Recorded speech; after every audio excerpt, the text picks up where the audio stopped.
Everyone. How are we doing today? Happy Monday. First, just let me say that I appreciate each and every one of you watching these daily episodes. Again, the inspiration comes from Gary Vee and Nipsey Hussle, but really it's your growth of watching them that really adds structure to my morning. So I just wanted you to know that I appreciate you watching. I appreciate you, your comments and of course your subscriptions as we look to grow the channel. So if you know of others that should be watching, please recommend it. I will keep producing these daily, daily financial or daily millionaire news. Kind of, what have I been seeing the last couple hours as I still get up early without an alarm clock. It's kind of funny. So again, lots of stuff to talk about today. I'll just kind of run through the list in no real particular order today. I guess first off, let's give a shout out to Shake Shack. Shake Shack is a burger chain, I guess I'll call it. They're actually returning, giving back $10 million to the PPP program. I hope we see other big companies do this, right? The program was meant for small and medium-sized business. I think a couple of things have come to light already. First off, lots of, I don't know, what do you want to call it, mid-sized companies that probably didn't need it, got it. They were fast, they were first, they have accountants, whatever it is, they're first in line with the banks because of their bank accounts. And I don't want to jump to conclusions, but we helped out some people we shouldn't have helped out. So hopefully more people stand up and do that. You're very welcome. Next one I heard about, and hopefully we hear more about these. Can you believe that Harvard Business School got $8 million? Now, it could be for lots of reasons that I don't know or appreciate, but when I see Harvard Business School with a $40+ billion, war chest get an $8 million loan that could go to a small or medium-sized business, that was not the intention, right? We're not trying to help out Harvard Business School to get these. Got a question here. Why would Shake Shack return the money? They don't need it, frankly. And, if you listen to their CEO, who's on all the news wires today, he's basically like, hey, we'll stand in line like everybody else, but this was intended for the mom and pop burger joint. It wasn't for Shake Shack with a great balance sheet and all of that. So the CEO is making a decision that, they will go to the back of the line and help and wait for other mom and pop restaurants to be helped. I just think it's a good move. I think a lot of people's reputations will be cemented in times of crisis. And I think a lot of folks are going to remember Shake Shack. So, they have lots of access to other stuff. So again, I want to applaud them. They certainly didn't have to. They could have just let the news cycle run out because there's so much negative news in 2 days we would have never remembered. But good for them. Another one I saw, and actually Jim Cramer called this one out, and I didn't know this. I've actually been to this restaurant, Fogo De Chao. It's a Brazilian steakhouse. Apparently, it's owned by a billionaire, Thomas Lee. He's big in private equity. I'd never heard his name before. But apparently, Fogo de Chao got $20 million.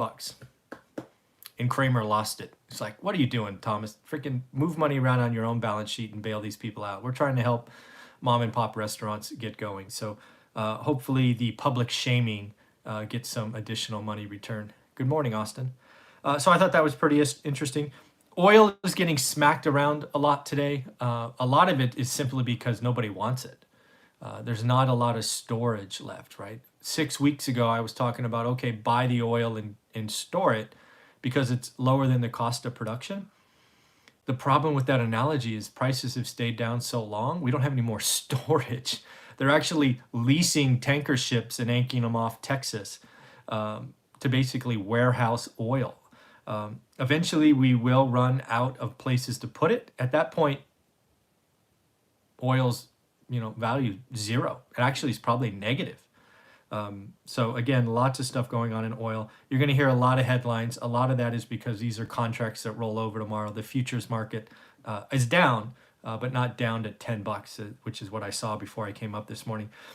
I think when you think about oil, what you and I need to talk about is what real estate markets could be impacted. Because I think what happens is oil stays down longer than we want because demand is just not there. If demand is just not there, people are going to go out of business. So we are going to have consolidation. Think the strong get stronger. But that kind of ripples through. We have job cuts, and then we have real estate markets. The only one I can think of is Houston, Texas. Again, I don't know the oil patch well. Some of you watching this may know others. But if you were dependent on kind of independent drillers for oil or smaller companies that aren't in good financial shape, it might be time to get out of the real estate market there because there's a well-documented history about the oil crash. I think it was in the 70s. But again, you can go back and read that and see that there may be some markets. And again, not picking on Houston, it's the only market I know that has oil as a dominant industry. It could be in trouble, so watch out for that. Next up, I just saw this the other day that they're looking at grocery stores now and potentially banning people from coming inside. Apparently the whole one directional way and all of that, just people are too close to each other. And I don't know how that would work, right? Maybe you give them a list before you go in. I don't know. But it is very clear that the world will be different after this than before. So we've got to get through this as fast as possible. Another thing that's really bugging me is both about restaurants and retailers is this event, I think, is going to go on longer than we expect. And I still think, I've said this a couple of times now, that going bankrupt, going out of business per se via a bankruptcy, probably not a bad option today, right? Think, what is it, Neiman Marcus? Just go out of business, clean the balance sheet, clean the income statement, come back after this event. Space is going to be cheaper to rent. You're probably going to get better locations. I think we're going to have a great reset. So why fight it? Why add more debt to your balance sheet and then come out of this and it's harder for you to grow? I think just the natural fight or flight instinct is we want to fight as owners of companies, but maybe it's better today to get small, redo the balance sheet, get rid of debt. I mean, you've got to consider that. If this goes on till 2021 or 22, why do that to yourself? I don't know. That's just something I'm worried about.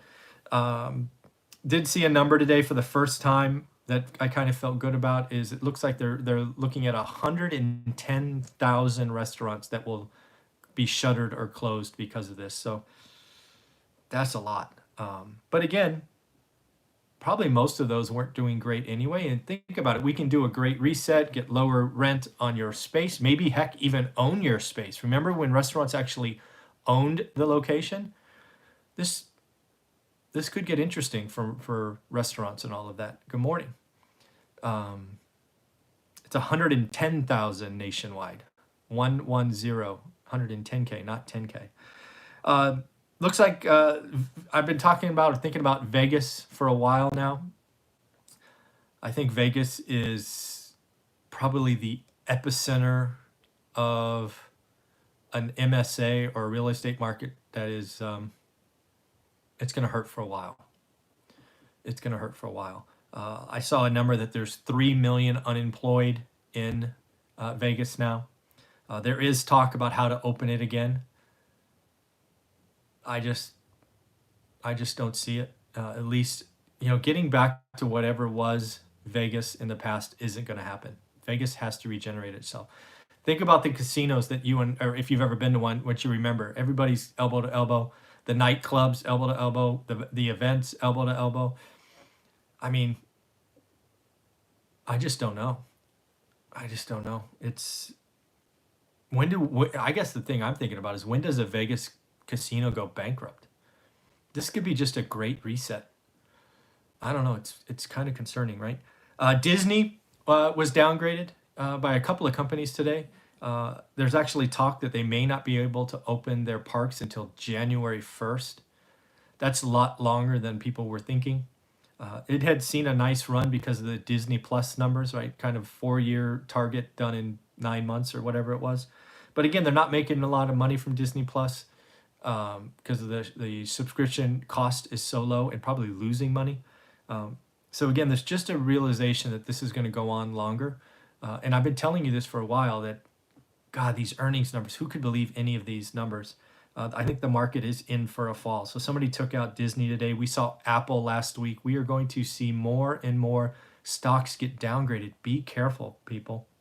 A couple of earnings just from Q1. And when you see Q1 numbers, please understand what they mean. We essentially had 3 bad weeks in Q1, kind of like March 10th onward. So any of these losses really transpired in a 3-week period. Ford lost $2 billion in Q1. If they lost $2 billion when there was only 3 bad weeks and 10 weeks were normal, what does that mean for Q2? 20 billion?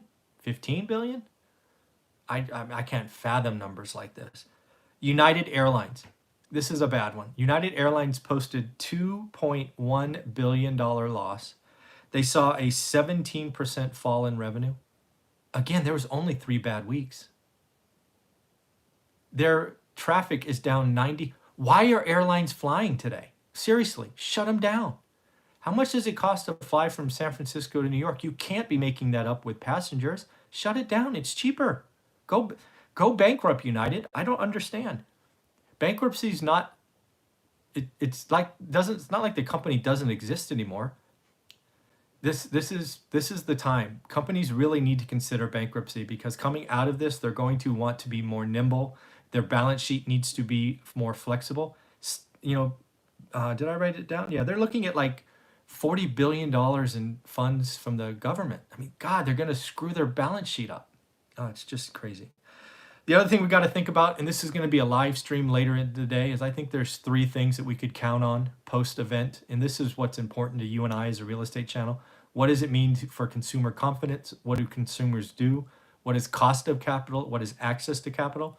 I'm going to do a separate video on that or a separate live stream on that this morning because that's what really matters to us. One thing you can count on is shelter will still be needed, right? Water, food, shelter. But the world will be different. So how does that look? So we're going to talk about that in a separate video. We are seeing S&P companies pull guidance at a record level. No kidding. Looks like 80 of the S&P 500 have already pulled, and there will be more. This is an issue, folks. All right, if you're counting on a V-shape or at this point even a U-shaped recovery, you're not paying attention. This is going to be a long L. This is going to go out to 2021. So just be ready for it. Don't expect the snapback. And then lastly, I saw a pretty concerning number. We'll close on this, unfortunately. Somebody's predicting a GDP fall for the year at 14%. I think everybody is calling Q2, greater than 30%, but that's the first call I've seen for the year, 14% for the year. That is frightening to think about. But again, what will happen is Q2 will be the worst, Q3 will be better than Q2, Q4 will be better than Q3, and we will inch our way out of this together. So rest assured, I'm a big bull on the American economy. I just realized that we are going through hell right now, and the only way to get out of it is to keep on going. So ask yourself what you're doing, right? Cut expenses, do all of those things. Yes, there is no question that airlines should not have bought back their stock. Thank you for that. And then Warren Buffett didn't really bail on airlines. That's kind of a misnomer. He sold shares to get under the 10% ownership. At least that's what it appears like to me. So he still owns a lot of airline stocks. He just didn't want to be beholden to reporting all of his trades because he had more than 10%. So watch, some of those headlines are misleading for us. So at the end of the day, this is our daily show. Thank you for watching. I appreciate you. This structure in the morning is very helpful for me. But do me a favor, hit subscribe and ask your friends to join so we can talk about what's going on every day.